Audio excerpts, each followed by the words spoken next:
All right. All right. So, welcome everybody, and thank you so much today for taking our time to, make you go through what we eat for 2024. What would be the trends there, right? So, thank you so much for your time today and your participation. And we are super excited to share today an in-depth understanding on the AI Palette Global Food and Beverage 2024 trends. Now, before we start off, I'd like to share some house rules. Throughout the webinar, please feel free to drop your questions in the Q&A section, and we will make sure to address them towards the end of the webinar. All right, so let's jump in. To introduce myself, my name is Michelle King. I am the Growth Director at AI Palette. I have a decade of experience working with large and mid-sized enterprises and enabling them with better positioning themselves in the marketplace. I'd like to introduce you to our Chief Business Officer, Malaysia. He's a seasoned expert at the forefront of the CPG and AI revolution. As the Chief Business Officer at AI Palette, he is empowering CPG companies to redefine their portfolios. Malay's journey is marked by significant milestones where he has held pivotal positions in leading SaaS companies mastering complex markets. Prior to that, he had a rich two-decade history in management consulting, working at prestigious firms like EY, A&M, McKinsey, and Infosys Consulting. Malay's last role was as the associate partner in EY's technology, media, and telecom practice in Bangalore, India. Thank you, Malay, for taking time out today. For this nice and warm introduction. I wish everyone good morning, good afternoon, good evening, depending on the time zones that you are joining in. I just wanted to do one quick check. Michelle, is my audio, perfect or audible? It's perfect. Thank you. Great. Let's jump right into it. Yeah. All right, perfect. So today's webinar is all about food and beverage trends for 2024.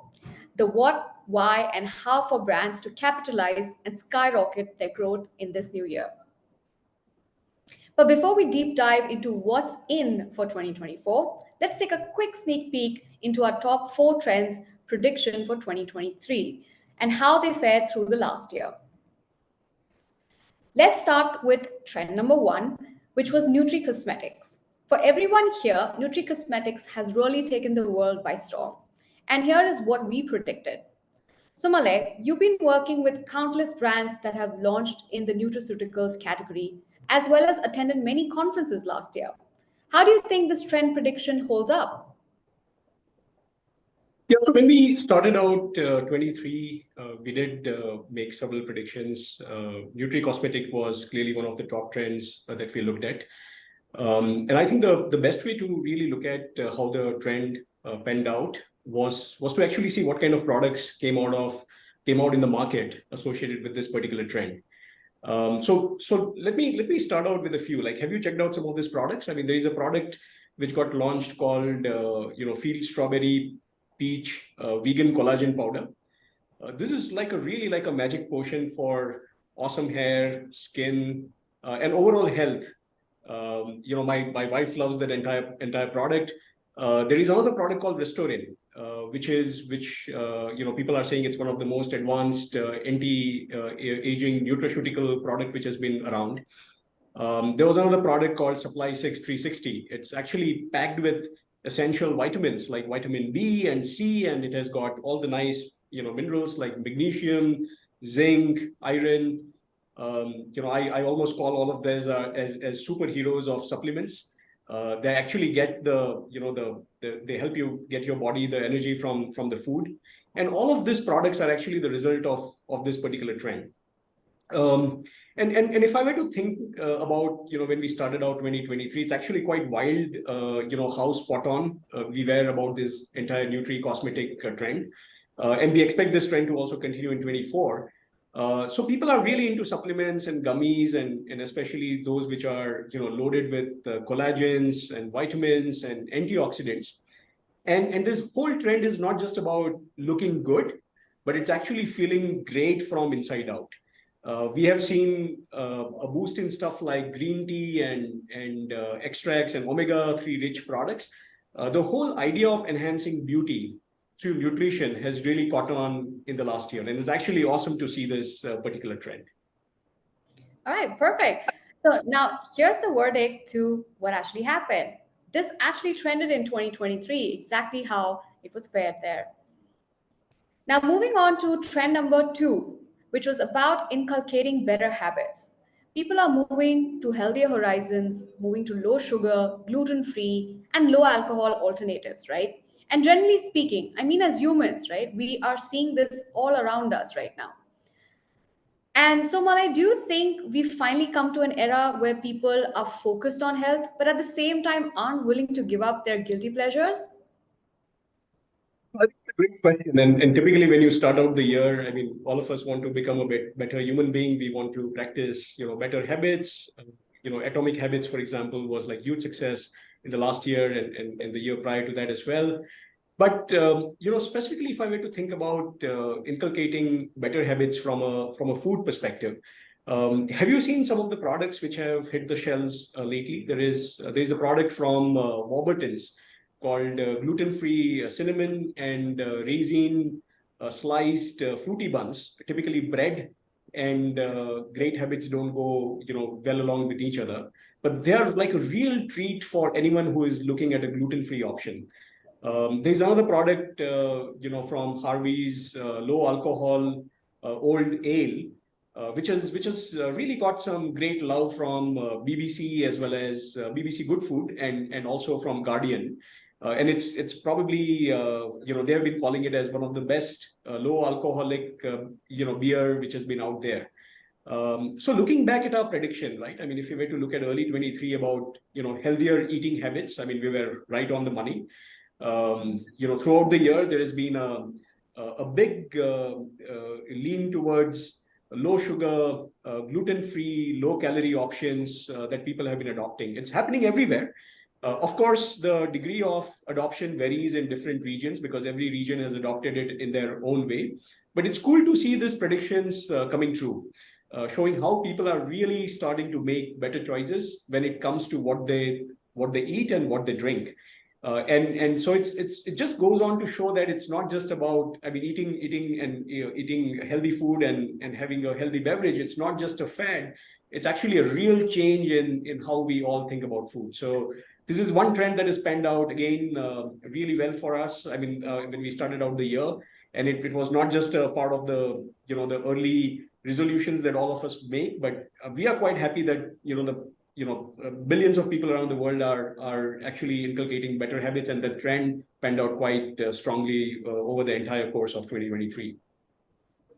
All right, all right. So let's check out the verdict here. Yes, it did trend in 2023. Right. And now coming to the trend number three, which is about nootropics and mood enhancers, right? So off late, the conversations around mental health has been gaining momentum, and rightly so. It is the need of the hour, given how stressful lives have become. I haven't jumped on that bandwagon yet, but what about you, Malay? Do you think that this can actually become a norm in the near future? Yeah, I mean, coming out of COVID in 22, clearly mental health was a big theme, and we felt that not only from a consumer perspective but from a supply ecosystem perspective, companies would play into that, right squarely into that particular theme. We saw a number of products being launched again in the last year. There was Irwin's natural, cannabis product. It's like a soft gel, and people are saying that it helps them deal with all sort of things like managing pain, mood, even better sleep. There was another product called Viva Mind, which actually helps you stay focused. I mean, in this age of distractions, which are all around us, it's got L-theanine, which is pretty neat. And let's not forget about another product called Neuratech Brainberry. It's all about boosting your performance. So reflecting on our early 2023 prediction about nootropics and mood enhancers, it seems we are pretty much on the track. There is the interest in this product is pretty high, especially those that help with cognition, with mental well-being has definitely been there. But I would also qualify by saying that probably this is a trend which is still playing out. The market is still finding its feet. It didn't do as much as we expected in terms of the mass adoption. And it's also a bit volatile. This trend has been a little bit up and down. I mean, as we kind of look at the billions of social data points across multiple platforms. And it is one of those trends where we are seeing potential, but it's going to, it's going to take some time to really see how it plays out before it actually becomes a mainstream trend. And this is something that I would definitely recommend that one should watch out in the coming years. Don't you think, Michelle? Absolutely. I agree with it, right? So let's check out the verdict here. Well, so clearly, like you mentioned, right, there are some ups and downs on nootropics and mood enhancers. I think we're getting there. Right. So now coming to our last top trend, number 4 for 2023, which was about rekindling togetherness. Essentially, what it means is how community is driving experiences across COVID. And COVID has marked its fourth year anniversary soon, right? And I think that is what promoted this trend in the first place. Brands are actually becoming very innovative when it comes to bringing people together. And last year, we saw quite a few examples of that. While the world is going digital, what are your thoughts, Malay, on brands that are trying to recreate experiences online as well as offline? So we all craved for togetherness in 23 as a clearly, a year which was a year of travel. I mean, if I were to kind of label it that way, but it also reflected in the whole the marketing philosophy and several different brands celebrating and rekindling togetherness. One which stands out for me was what Reliance, which is a large conglomerate out of India, did last year. And as you know, cricket is a huge theme in India, and there was the ICC World Cup last year. They rolled out this, cricket-themed lime-flavored drink just in time for the ICC Men's World Cup in India. Pretty smart thing, right? It's actually designed to rehydrate, which is perfect for those, cricket matches under the scorching sun. So that's one example which comes to my mind. If I were to think about another example, which I would say was very very innovative, came from Pampers. They got all creative with Snapchat's augmented reality features, and what an innovation! They actually turned their diaper boxes into storybooks. How fun is that? For kids and for parents, it's actually really engaging way to bring stories to life. So talking about again early prediction for 2023, we talked about rekindling togetherness in the food and beverage sector. It looks like we again hit the nail on the head there. There has been awesome comeback of social gathering and communal dining. The festive markets are popping up again, across the world. And those limited time offers, right? I mean, are all the rage, offering people some really, nice, unique eating experiences. It's like everyone, is keen on sharing meals and trying out new things, especially after being, cooped up during the, pandemic. The whole trend just now goes on to show again how spot on again we were about the people wanting to reconnect and enjoy the food together again. All right. Yes. So now let's check the final verdict here. Drum roll. And it's surely something that trended in 2023, of course. Right. So now let's dive deep into the hot topic of the day, Trends 2024. And here's a quick glimpse of the trends that we are going to be covering today. And yes, don't worry, we'll go into details with Malay's thoughts for each of them.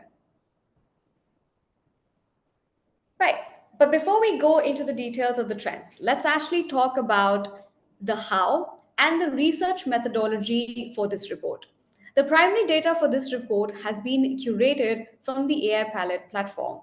We are focused on countries like USA, UK, France, Vietnam, Thailand, India, Indonesia, Germany, Canada, Australia, Brazil, China, Malaysia, Philippines, and Japan across multiple categories to make sure all these trends are data backed. Having said that, AI Palette utilizes data from over 60 billion data points and 150 data sources, combining text, emojis, and images with multimodal AI to uncover consumer trends. It detects these trends across categories and countries, identifies complementary trends and artificial spikes, and analyzes images using AWS recognition and CNN. Covering 18 non English languages, we hold Singaporean patents and have published in leading scientific journals.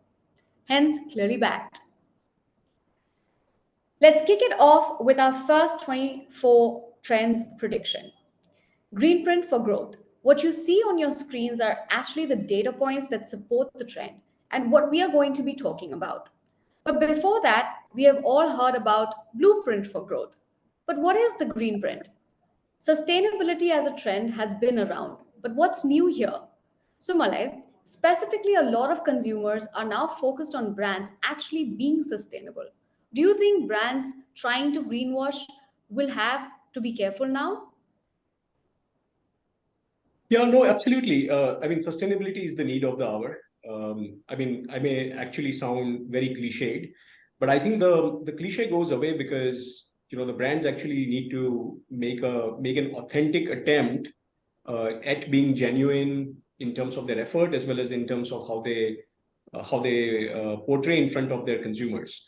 Sustainability, of course, has been around for a while, but and we all know that we cannot afford to overlook the larger impact it has on the environment and society. But it's actually now amazing how consumers are trying to keep brands accountable.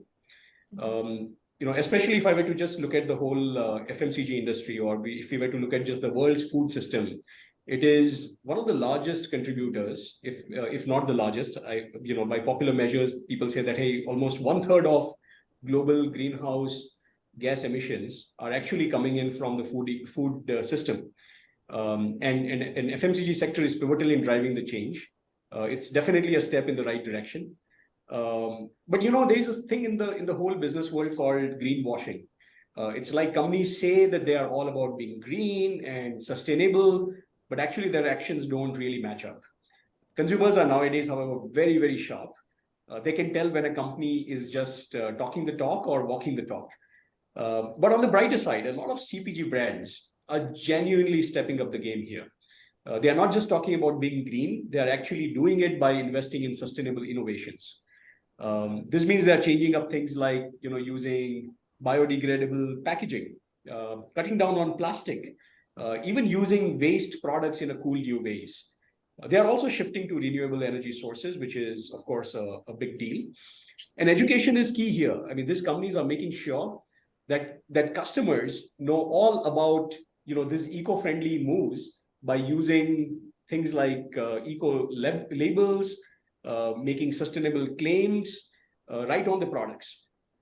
Let me share a few examples. Take Nestle, for instance. They have set these ambitious goals to cut their carbon footprint in half by 2030. And for a company of size and scale as massive as Nestle, this is huge. And then go for net zero emission by 2050. That's definitely huge. They are doing this by switching to renewable energy sources in the manufacturing process. They're opting for low carbon transport options. They're promoting farming practices that are good for the planet and even helping to protect forests and support rural communities. So it's all about making sure that growth and being green actually go hand in hand and not orthogonal to each other. But moving on, I think more than the sustainable practices, I think what's really cool is some of the newer innovative practice which are going to pan out in 24. We believe 24 is all going to be about waterless products, and it's really getting popular now, especially with concerns about water scarcity and the environment. And companies are coming up with all sorts of ways to reduce water use, like dehydration techniques and even advanced farming methods like hydroponics. Take this example. There's a company in Spain called Rice in Action. They've got a special technology which not only lowers a glycemic index of rice, which is very important, I mean, from a health standpoint, but it also speeds up cooking time. It's a deal. It's a great thing, not only on the health side but also on the sustainability side. They cold infuse rice with flavors and nutrients, so it cooks up super fast, like in probably in a few minutes, and you don't even need to add extra water or broth to it. I'll share maybe one more example, Michelle, if you allow me. There's this company called Awesome, and it's actually awesome. And it's a company called Awesome Sauce. They have a product which they are claiming to be the first eco-friendly sauce brand. They actually sell these powder mixes for things like ketchup and barbecue sauce in little packets. You just get a reusable bottle, mix in the powder with some water, and voila, you got your sauce, right? It's a neat idea because it means less waste, And actually, the amount of waste that actually happens in the transportation lowers the entire bulk of supply as well. So again, these are a few examples that we think, we will see more and more examples in 24 around this particular theme and trend around using less water, being more sustainable, so on and so forth. And coming to zero waste, right? In the food industry, um, we are seeing that they are revolutionizing how we view waste and transforming into sustainable and nutrient rich products. Companies are innovating beyond traditional disposal methods, reusing food scraps and surplus in creative ways. This approach is of course eco-friendly, and it introduces exciting, nutritious food products. And I'll share one more example here. In a biotech startup called Reduced, which actually focuses on spent hens, and instead of discarding these less commercially valuable chickens, Reduced employs fermentation to extract umami-rich liquid for flavor enhancement. And this process is not only environmentally conscious, but also adds the culinary value while all being certified organic and food authority approved, right? So it's pretty amazing how some of these companies are thinking outside the box and to help the environment. So Michelle, I mean, these are a few things. Again, as I said, it sounded like cliche trend, but we see authenticity playing a key role, and continuing into the rest of 24. Absolutely. I completely agree with you. It's actually quite remarkable, right? And these companies are showing innovative approaches to sustainability, particularly in water conservation and all the examples that you just showcased, right? So seems like a large trend in the industry where companies are rethinking traditional processes and products to address environmental concerns, especially water scarcity. It is indeed a testament to the power of innovation in driving positive environmental changes, right? And now that we've spoken about what the trends replete with examples, right? What does it actually mean for the larger audience here? Like, what do you suggest they should actually take a note of? Yeah, you know what? There is a huge chance for brands to really show their true colors. A brand has always been about building trust with consumers, but on this theme of sustainability, now is the time to be totally upfront and be genuine with your customers. Building trust is the name of the game. Plus, it's a perfect moment to take a hard look at what your brand is all about. Like, are you guys really into sustainability? Is that your thing? And let's not forget about all the cool tech that we have got these days, right? We are talking about, spotting the next big thing in eco-friendly practices, especially stuff that saves important resources like water. And again, tools like AI Palette comes in really handy. You can understand the trends about packaging. You can understand trends about reuse. You can understand the trends about all the new technology which is out there. And it's not just about the fancy gadgets, but they actually help you shift through all the buzz to find out what's actually going on, what consumers are actually saying, talking, thinking, feeling about your brands around the theme of sustainability. So it's all about cutting through this entire noise which is out there and getting down to the real deal. Got it. Right. So now that being said, right, let's move to the next trend, which is decline of the traditional processed foods. There's this new study that's actually pretty eye-opening. It links eating a lot of ultra-processed foods and beverages, especially animal-based food products and sugary drinks, to some serious health issues like cancer, diabetes, and heart problems. It's actually kind of a big deal because these foods are not just everywhere, but actually part of daily consumptions for a lot of people. Now, experts recommend that we keep a keen eye on how much of this stuff we're actually consuming on a daily basis, and they're more and more, and keep an eye out on how processed they are, rather than keeping on seeing on how nutritional value is being there given to us, right? So it makes you think, right? Like, are they really that evil, or is this just a disguised opportunity?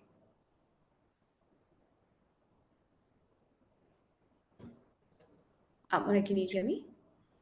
Yeah. So I mean, if I were to think about the whole ultra processed food, I mean, there is a correlation that consumers are making, with ultra processed food being bad for your health, and even to an extent that it's extremely carcinogenic and it can cause cancer and so on and so forth, right?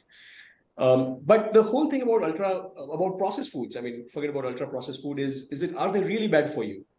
And it's always not black and white. let me take an example of pasteurization of milk, right? Now, that's a form of processing that's actually good because it kills, harmful microbes. There are other kinds of minimal processing like canning or fermentation, which helps keep food safe, and it actually doesn't mess with the nutritional value. But here's the twist, right? Because people usually think about processed food is no good. It's always easy to tell, what's that. And a big, villain in this entire scene is actually the labels. I'm talking about the food labels on the products, because the labels are focusing on stuff like carbs and fat and calories, but they don't actually really spell out the chemical stuff which is in there, and it can get pretty confusing. Now about nutrition, right? Now, there are some really, cool brands which are doing some amazing things. I'll give an example of this brand called Good Catch. They are all about plant-based seafood. They are using things like legumes and seaweed extract to get that seafood feel, which is again important for a consumer, but it's totally sustainable and cruelty-free. There is another brand called Sweet Earth, which is making meatless burritos and stuff with plant proteins like seitan and tofu. And don't forget Superloaf 5.0. Again, I'm bringing the bread reference over here. But it is a kind of bread which is loaded with nutrients, which help with blood sugar and gut health, and it actually tastes great as well. So yes, no compromise on taste from a consumer standpoint, right? So in the end, it's all about how the brands tell their story. Just because something is ultra processed doesn't mean it's automatically bad for you. Brands actually need to get the word out. Again, be genuine, be transparent to your consumers, educate your consumers, and maybe even team up with health experts or influencers to spread the right info. Right. So now that was really interesting, right? But as we did it before, it would be great if you could share with the audience here on what the key takeaway from this would be. Yeah, as I mentioned, maybe I'm maybe overusing these words about being genuine and authentic, but it's all about putting effort into your product formulations. Once you have nailed the product, I think the next step is to dive headfirst into your marketing campaigns. Make sure they really reflect your brand's ethos. It's not just about selling a product, but as much about educating your consumers as well. And let's face it, I mean, ultra processed foods are not going to go anywhere anytime soon. The convenience which ultra processed food offer, I mean, people just love it, right? I mean, whether it is pouring in your cereals for your breakfast in the morning, or opening a can of soup in the evening for your dinner. I mean, that's just something that consumers love. But it's also the golden opportunity right now to figure out, how to make these foods healthier. Not just easier to eat. And it's like, can you hit the two birds with one stone? I mean, keeping the convenience, but also upping your ante on the health factor as well. True that. I cannot agree further on that, right? So let's keeping the momentum going and talk about the next trend here, right? A table for all.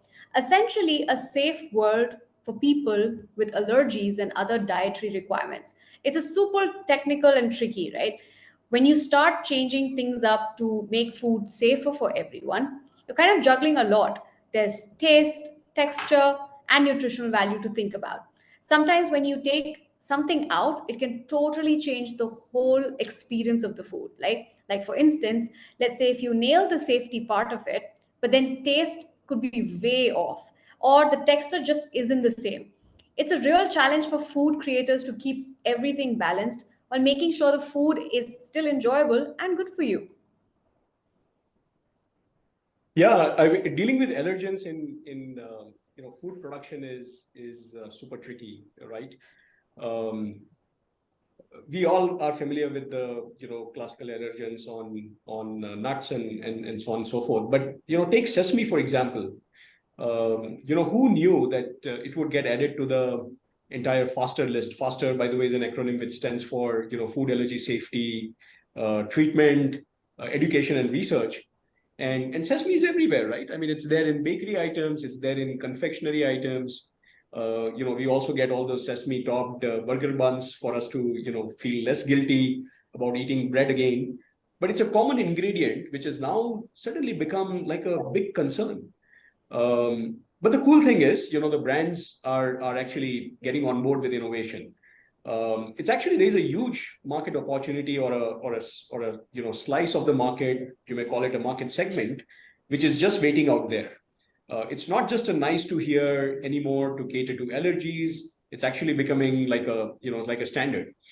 Um, and look at Nestle, for example. I mean, they've been really active in the allergy friendly scene, been investing in companies like Before Brands, who focus on preventing early childhood food allergies, and that's a big move. And then there is a whole protein innovation scene. We need new sustainable protein sources, which are also allergen free, and that's crucial for feeding our growing global population.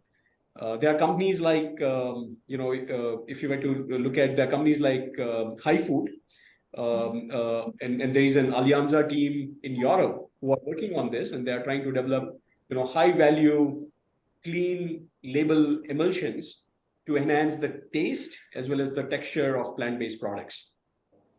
And by the way, Michelle, I mean, have you heard of this? Something known as solar foods. Um, they are actually making this really novel microbial protein from air called soline, and they even use it in gelato dessert, replacing even the dairy protein. And so yeah, there is an ever growing demand for plant-based product. Veganism is on the rise, but the people want plant-based options, which actually don't compromise on taste or texture or nutrition. And I'll maybe give one last example, like projects like A Factory, right? I mean, they are exploring mass production of plant-based proteins, including lab-grown algae, which has nutrition profile, which is very similar to traditional sources like soy or fish meal. And it's all about finding those perfect alternatives, right, that tick all the boxes. So what do you think, Michelle? Absolutely true, right? Like being lactose intolerant myself, I totally get it. It's super encouraging to see brands actually paying attention and accommodating different dietary needs, right? It feels like a big win when you find a product that actually curates to your specific requirements, right? And it's finally like there's an option out there that doesn't make you feel left out. And the best part about these is these brands are not just like ticking boxes, like you mentioned, right? They're genuinely focusing on making inclusive products, right? So huge thumbs up to that, I would say. So So let's let's go ahead, Michelle. yeah, so let's talk about what our audience would take up from what you just mentioned, like a summarized version of it. Yeah, I mean it's fairly straightforward what brands need to do now. I mean they of course got to stay on their toes. I mean really get a grip on what consumers are looking for using the latest tech. I mean there is a whole crowd of health conscious folks out there, and brands should be crafting their marketing campaigns to speak directly to them. Uh, we are talking about highlighting the health perks and what makes allergy friendly or an alternative protein product stand out.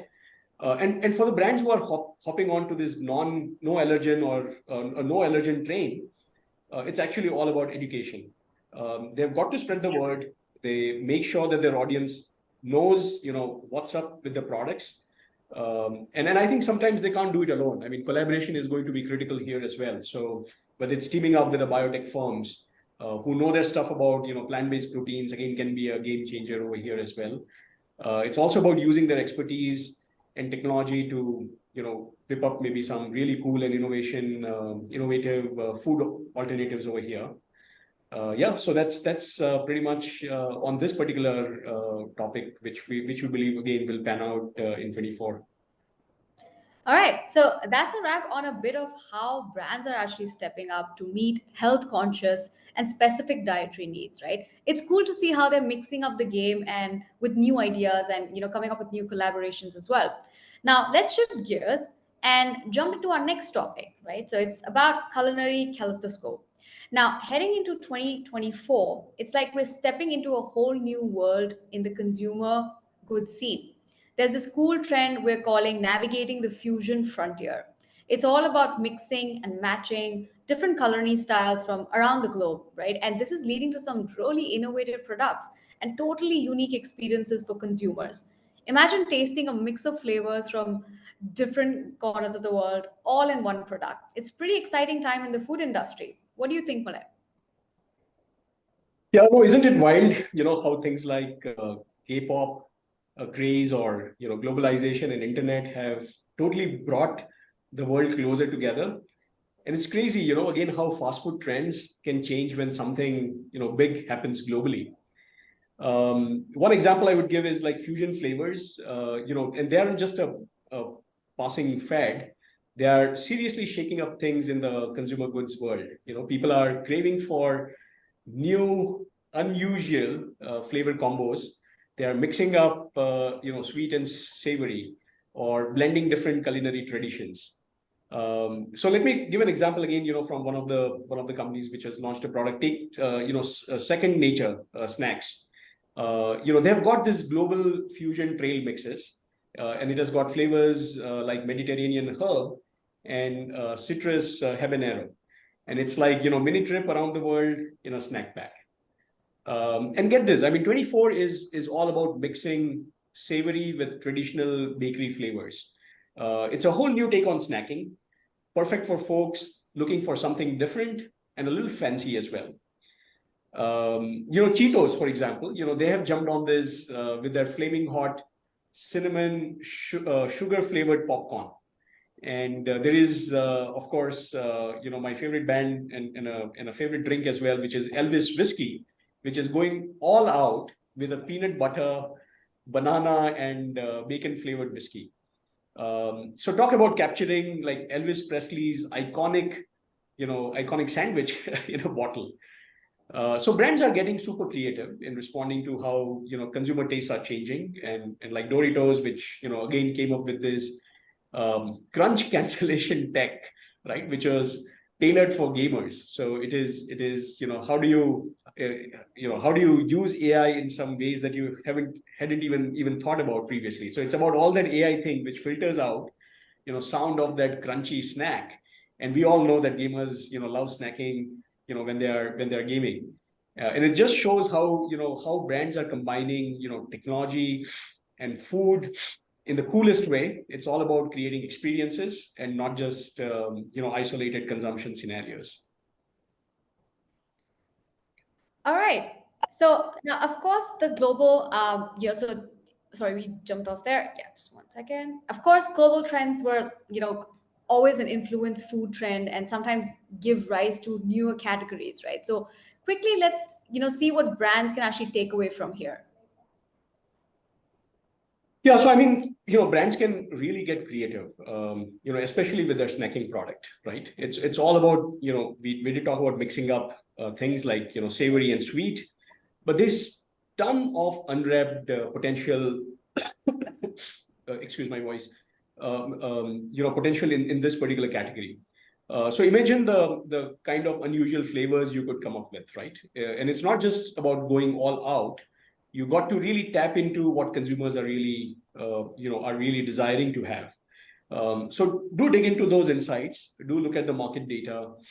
Get a feel for the latest, fusion flavor trends, which are just waiting to be discovered. And there's something else. I think it's at the end of the day, it's all about experiences which CPG companies are creating. So it's all about storytelling. It's about the digital experience in the marketing, which can again make a huge difference. So it's about creating a connection, with your customers, and it's just more than the product. It's about the emotion that you can connect with your consumers with. And if you do that right, you will see brand loyalty, advocacy. I mean, all of that potentially is, skyrocket. And let's also look at the digital lifestyles, right, that all of us are experiencing right now. So they're changing the game in how people, choose and buy food. It's about understanding the shifts again through a data-driven, data-heavy approach where you are getting all the insights. It's about people, what they are looking for, what they're scrolling on their phones or on their Instagram feeds or on their laptops or whatnot. And it's about how their online habits are also influencing, what do they eat, when do they eat, right? So get the answers to this, and again, the brands will be in a sweet spot where they're aligning, their products with the consumer preferences. Got it. So we've just deep dived into how brands can mix up flavors and use digital engagement to connect with consumers. We've also looked at how digital lifestyles are shaping food preferences It's fascinating to see the interplay of innovation, technology, and consumer insights in the food industry. Now, let's shift our focus to the next exciting topic and cover more insights that are shaping the future of consumer trends. Pennywise provisions, aka affordability. As people are becoming more health conscious, there's a real need for some clever thinking. We've got to find ways to make sure everyone can get their hands on food and drinks that are not just good for them, but also easy on the wallet. It's like trying to hit that sweet spot where health and affordability meet. It's all about coming up with smart, innovative solutions so that nutrition stuff isn't just for those who can afford it, but for everyone. It's a pretty big challenge, but definitely worth tackling, right? So, what do you think, Malay, on this? Yeah, so I mean, traditionally we have always thought that nutrition and affordability sometimes, there is it's at an orthogonal correlation, right? I mean, if you need, product with high nutrition, then you need to pay up, and it may not be as affordable. And I think, if you were to just again look at 2023, right? I mean, that was a year of inflation. I mean, we had a very high inflation in the, in several developed markets. Affordability, of course, has been a continuous theme in multiple emerging markets, ranging from India, Philippines, Indonesia, and so on and so forth. But I think the important piece is, I think in 23, I think there was a nutritional awareness index, which has been out there, and it's actually throwing up some really interesting stuff about India, and also, and by India I mean as a proxy for emerging markets. So people are really into nutritious food, but budget sometimes is a sticking point. I mean, in some of the underdeveloped states, such as Odisha or Uttar Pradesh or Andhra Pradesh in India, there is even there. I mean, there is a lot of awareness and access to good nutrition, but can we really make it affordable? And that's a big issue across the entire country. It's like a tightrope walk between like eating healthily but not blowing your budget. And it's not just in India, right? I mean, even in places like US, where healthy eating has been like a big deal, like whopping 95% positive sentiment, there is still a juggle between, again, affordability and nutrition. But now brands are really getting smart about it. So let's take Kellogg's, for example. They rolled out again this, wallet-friendly cereals, which has less sugar. It's perfect for those who are health conscious, but also watching the spending, right? Um, there is this brand Tata Sampann, and they've got some really affordable fortified food products like pulses and grains, and so people can get the nutrients without spending a fortune. Um, and another cool strategy, right? I mean, sourcing ingredients locally, again, it can help keep costs down. Like again, one of the big trends which happened in India was around millets, and I think the trend is still going to keep growing in the future years as well. Where again, it's like a nice balance between availability, affordability, and nutrition. So again, McDonald's is again on this trend as well, right? I mean, sourcing locally to align with buy local movement and supporting local economies. So it's a win-win, good for the wallet and good for the community. So I think this is the kind of the balance that the brands are going to strive for more and more in 24. Which is the right balance, as I mentioned, between the nutrition and affordability aspect of food. Got it. Right. So, what are the key takeaways here for the audience today? Yeah, so when you have to make the products both cost efficient as well as nutritious, the one thing which comes in the whole equation is ingredients, right? So how do you play around with ingredients? How do you tweak your recipes? How do you get into the whole food science? While you are still not expending your precious R&D dollars on it, right? So how do you maybe you swap out an expensive ingredient with a more affordable one without compromising on the nutrition part? So it's of course like a totally a balancing act, but totally doable, and doable in a very different way than the way the traditional R&D innovation has panned out, right? As for understanding what consumers can really spend, it's also again deep diving into research. Brands need to get a full picture, right, of their TG or the target audience's budget limits. How are they going to position their product in what particular in what segment? It's like you are trying to put yourself into the shoes to figure out, what consumers can afford and what are their, requirements around the nutrition profile, and then shaping the product line which will fit into their budget. And price isn't the only thing that consumers care about when it comes to affordability, right? I mean, there are other factors like, what value are they getting? The value could be in terms of convenience, whether it aligns with their lifestyle or their value system as well. So addressing these factors means, really listening to what consumers want and need, and beyond just the price tag. And it's offering them the whole package that makes sense for their lives and their wallets. Got it. Right. So now we've like unpacked some key strategies about cost efficiency, nutrition, and understanding our customers' budget needs, right? It's clear that there's a lot to think when it comes to making products that are both affordable and aligned with consumer lifestyles. Now, let's switch gears and deep dive into the fascinating world of generative AI, right? This is the next section is going to open our eyes to cutting edge advancements in technology and how they're reshaping the consumer goods industry. Everyone's talking about Gen AI and as well as experimenting with it. What are your thoughts, Malay, on this? I think this is the year when Gen AI actually becomes mainstream. I know, 23, it was in that classical hype cycle where people were experimenting with, multiple use cases. People were almost doing a use case hunting where the solution was trying to find out what problems, can be solved. But this is the year when it actually, will become mainstream across all, CPG organization, right? So take the progress in AI lately, right? So whether you are looking at tools like OpenAI or ChatGPT or Delhi, they're stirring up the same kind of excitement we saw with tech breakthroughs which happened like a decade ago. It's got everyone buzzing about the future, like what does this mean for jobs and what does this mean for understanding the consumers and all that stuff. But people who have jumped into the AI bandwagon, and many of our clients actually did that last year, the benefits are clear, right? They've been able to pin down the financial impact. Sometimes it can be a bit tricky, but once they get that whole equation right in terms of identifying the right use case and the value proposition, they can then keep scaling those use cases further in 24, which we'll see in this year happening more and more.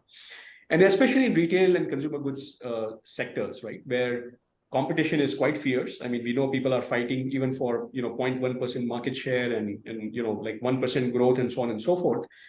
Figuring out how AI can actually add to your success, can actually make or break your the entire competitive landscape. And when you think about the FMCG companies, the possibilities are truly endless. We are talking about real-time analytics for consumer insights, right? I mean, and if you traditionally think about FMCG companies, they were always like 1 degree separated away from consumers because of the whole retailers and the distributors in the mix. And now, you are talking about getting the end consumer insights yourself in a real-time manner. You can drive personalized product recommendation. You can drive, smarter inventory management.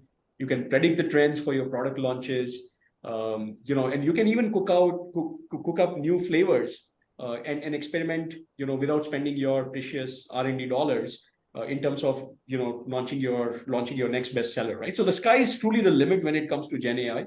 But this is the year, as I mentioned, which is where it becomes mainstream, and some of the use cases that we have experimented in 23 get scaled up, quite, in a quite scalable way. And let me share a couple of examples, right? I mean, the one which happened closer at home in India was Mondelez, campaign called Not Just Cadbury Egg. It was a campaign with, one of the most popular Bollywood stars in India called Shah Rukh Khan. And they actually used Shah Rukh Khan's AI avatar, which was just a stroke of genius, right? I mean, it was like everyone wanting to be in the video with, let's say, George Clooney. I mean, in the US, if I were to give an analogy over there. So that was one part that they did. The other part which they did was they really went out and supported local businesses in India in a post-pandemic environment where they created, more than 100,000 personalized ads, and it actually gave a huge boost to the local store visibility and the sales. And let's talk about Coca-Cola as well, right? So, they've got this cool festive twist with their create real magic site. Visitors can actually use generative AI powered tools like Delhi and GPT-4 again to make personalized Coke themed cards. Now, of course, this is fun, but I think the real impact on the business will show up in this particular year. And of course, Unilever, which has always been investing, billions and millions of dollars on being ahead of the technology curve. They've been using their own generative AI to keep product descriptions on their website fresh and in line with the the search trends, right? So it's all about staying visible. It's all and relevant, to the shoppers who are on hunt for specific products. And we also believe that we are part of this entire journey in terms of making our clients, which are largely all the CPG companies, really successful in scaling up all their different Gen AI use cases. So it's really amazing how AI is transforming the way we approach, the marketing and the R&D and the consumer engagement in the whole FMCG space. All right. Right. So now we're almost nearing the end. And your last thoughts Last thought. on the opportunities here. Yeah, so it's all about, I mean, innovation and efficiency, right? So on one hand, it's all about, how can you make your supply chains better, how you can, how you can learn about your consumers in a faster, cheaper way, etc. But it's also about transforming your business models as well. I mean, so that's like a, like a spectrum of opportunity out there. And so and when you think about product development, right, especially with AI, it's like hitting that fast forward button. It's like you don't have to wait for quarter after quarter, and in some cases even it takes up to 2 years to launch a new product and then discovering whether it's a failure or a success. You can actually do that by understanding the consumer trends much earlier and simulating what is likely going to resonate with the consumers much earlier. And then there is, of course, AI for marketing campaigns. I mean, I quoted a couple of examples of innovative ways how Mondelez and Coke, etc., have been infusing AI into their marketing campaigns, and the campaigns which are personalized and also effective and happening at a scale where you can engage with millions or billions of your consumers. I think it's just amazing, right? Yeah, so I would say while Gen AI is cool,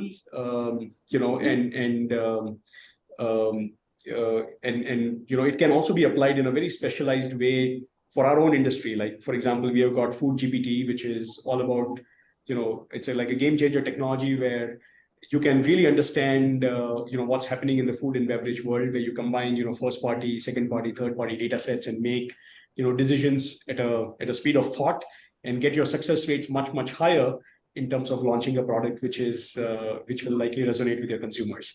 Yeah, so those are the opportunities which I think are there in front of us. I believe 24 will even be a more exciting year than 23, and of course we'll try to see how some of this pans out. When we end this year and when we kind of reflect back on what we predicted versus what actually happened. Back to you, Michelle. All right, thank you so much, Malay. So now what we're going to do is, with all the insights that you've seen for 2024 that we've just shared, I'd like to share a poll with you. So you would be seeing a poll on your screens right now. Which trend did you resonate with the most in here? So we'll take about 30 seconds there to just take in your polls there.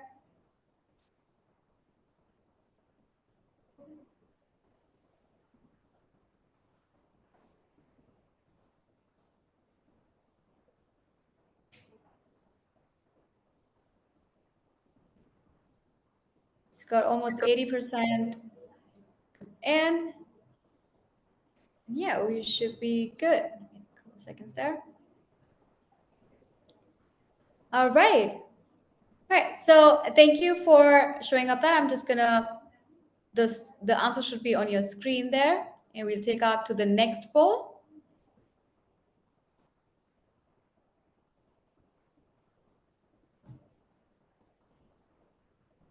All right. Yes, so you should be seeing another poll there. So would you like to see how these trends from your industry would actually look like? So we would love to hear from you on that. And if you click on the yes, we will have the team at AI Palette will actually reach out to you and would be looking to understand from you on what you'd like to understand. And then we can take that call forward from there. All right, giving it another 20 seconds there to just complete. We've got almost 80% of the votes.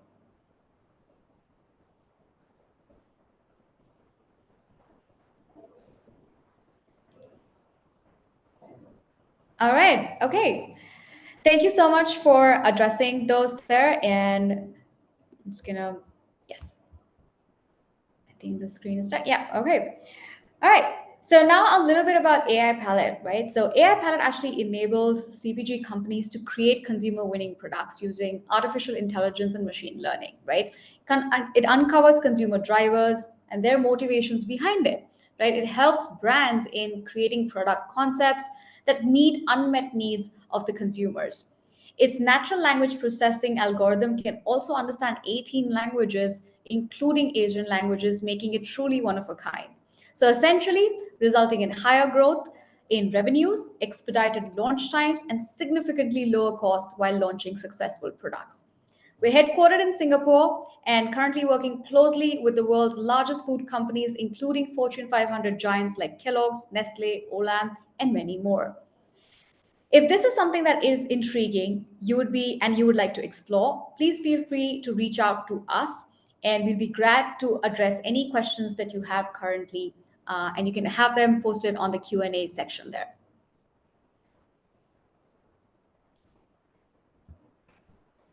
Right, so I see that Ankita Kapoor has a question. How does one track nutrition profiles of private labels brands, which are today becoming a rage in Western world, especially due to high levels of inflation? Right. And so in terms of this, right? Absolutely, let's talk about how you can keep these tabs on nutrition. And I would actually like to pass this on to Malay if you could address this question from Ankita Kapoor. I think that's a great, and I think while yes, inflation played out last year, some of the private label brands, of course, kept on further expanding in the US. But I think the theme that we talked about earlier was being genuine with your consumers in terms of what you are putting, and what you're displaying on your nutrition profile. I'm just talking from a brand's perspective, right? Because in this age of digital and social media, especially if there is an ingredient which you want to kind of hide it under the carpet, and hope that consumers will not see it or will not talk about it. I think those days are kind of long, behind us, and you don't want some of those things to snowball into a big, PR or a public relation issue for the brand. So I think the first step, as we talked about, is transparency.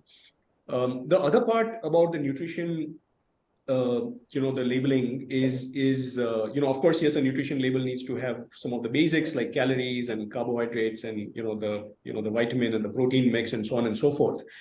You should ideally be able to also tell a story, right, around where you are sourcing your ingredients from, how you are helping make consumers' lives better. So I think that is another opportunity which is available now. And increasingly, we believe that in 24 that will continue to play out as well, where people are not only interested in terms of just the nutrition labeling and understanding more about the ingredients, but also about the story and the sourcing and the traceability aspect, which are again very important and closer and dear to the especially to the Gen Z part of the consumer segment. So that's another part. But let's say if you're a consumer and now you want to track what's happening when you're purchasing a product and you want to understand what's happening, and how do you decipher some of the pieces out there? Then there are apps, which are already available, which again allow these consumers to be smarter in terms of the decisions and the choices that they're making. I believe there's a app called MyFitnessPal. There's another app which I remember was called Chronometer, which allows you to decipher, the nutrition panel information in a much better way. Yeah, but it's definitely both an opportunity as well as, sometimes a risk. But I think the way we expect the, FMCG companies would be to, share a story and be as transparent as possible. Got it. Thank you for that, Malay. So the next question I see is from Jessica. How can we get access to this deck and the full report? So Jessica, we'll actually be sharing this deck. It'll be right on your inbox right after this webinar. So you'll be having that on your inbox as well, right? Just an additional point, however, for Jessica is that some of these trends that we are talking about is actually is supported with tons of data and also the predictive analytics behind it. So I think if you also want to understand those things in more detail, again, we'll be happy to have a in detail conversation where you can kind of peel the layers of onion to understand how this trend actually came out about as amongst the top 6 trends for 24. All right. Thank you, Malay, for that. All right. So this is it for the day today, but we'll be glad to hear all whatever queries you have. You could reach out to us. Feel free. We do have our email ID on the screen right now. We'll be glad to connect with you on any further questions that you may have. Thank you so much, Malay, for your time today. It was really insightful to hear from you on your thoughts. That really, I think, grips us with upcoming year, and we hope we dive into it. Thank you so much. My pleasure and happy 24, everyone. Take care. Thank you, everybody. Bye.